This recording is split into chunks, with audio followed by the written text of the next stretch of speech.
What's up, space pirates?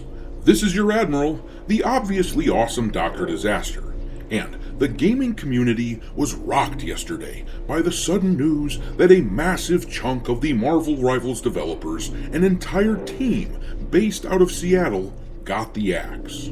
Oh, crap. That is horrible news, of course, as the media was quick to tell us if it can happen to these guys over at Marvel Rivals, which is one of the biggest releases to have come out in the past year, well, if it can happen to them, then it can happen to anyone.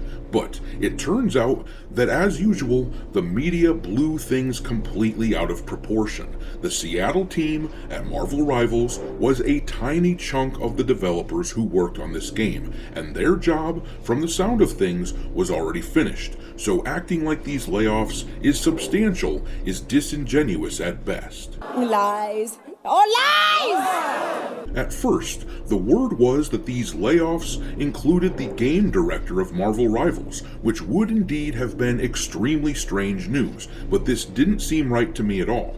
The first clue that the game director of Marvel Rivals wasn't based out of Seattle is the fact that Marvel Rivals has characters that look like Susan Storm here, who isn't horrendous looking.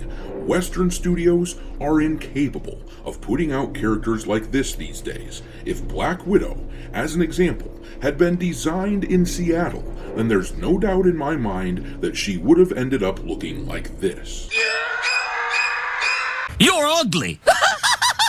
The team who lost their jobs are actually a very small team of people working on R&D. This was basically just a reorganization by Netease that got blown out of proportion by the Access media.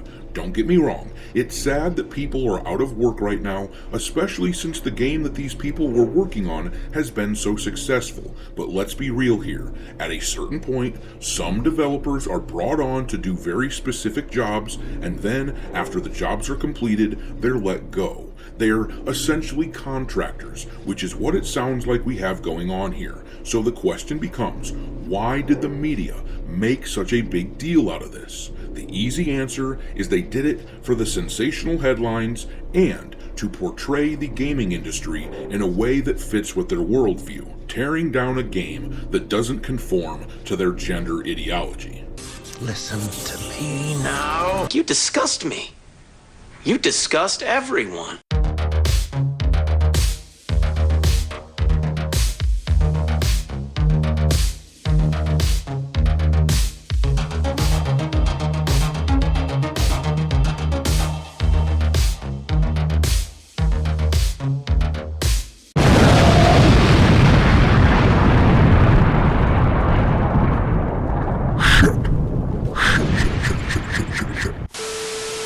Alright, me hearties, make sure you hit the like button on this video, subscribe to the channel if you haven't yet, and don't forget to follow me over on X, where my handle is Dr. Disaster 1. Let's take a look, though, at this Marvel Rivals situation. When the news first came out and it sounded like the layoffs were substantial, this was like a punch to the gut because Marvel Rivals was one of the most important releases from this past year. The game has been successful because it is just straightforward fun, utilizing a series of beloved characters who are, for once, allowed to look like fans have wanted them to look like for a while now. They were no longer being filtered through a lens of Western jackasses who feel compelled to masculinize every woman and feminize every man. The success of this game was a rebuke of Western gaming, at least in a sense, and I suspect that's part of the reason these game journalists pounced on this story right away. Partially because they had a sensational story to write about, but partially because they want to tear this game down. I mean, that is why to this day, there are still only 23 reviews for this game over on Metacritic, while, for comparison's sake, Avowed has over 60 reviews, though that game just came out.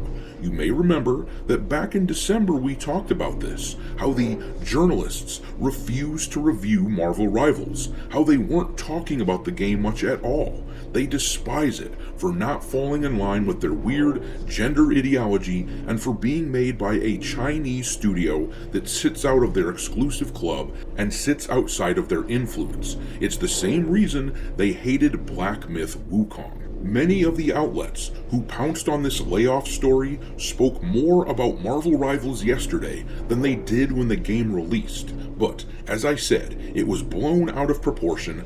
Grums, over on X, posted this though, where he puts the layoffs into perspective for people. He wrote, "It's wild to see the Marvel Rivals thing be spun out of proportion by legacy media in real time.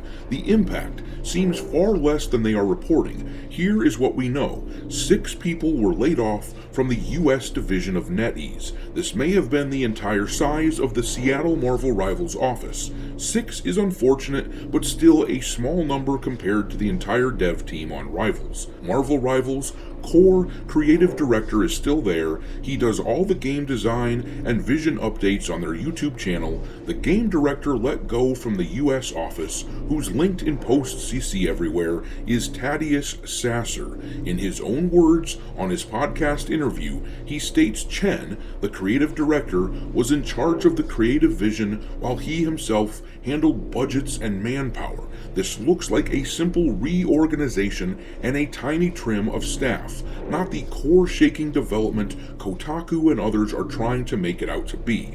And then, Netease themselves actually just released a statement on the situation a short while ago. They wrote, "We recently made the difficult decision to adjust Marvel Rivals' development team structure for organizational reasons and to optimize development efficiency for the game. This resulted in a reduction of a design team based in Seattle that is part of a larger global design function in support of Marvel Rivals. We appreciate their hard work and dedication.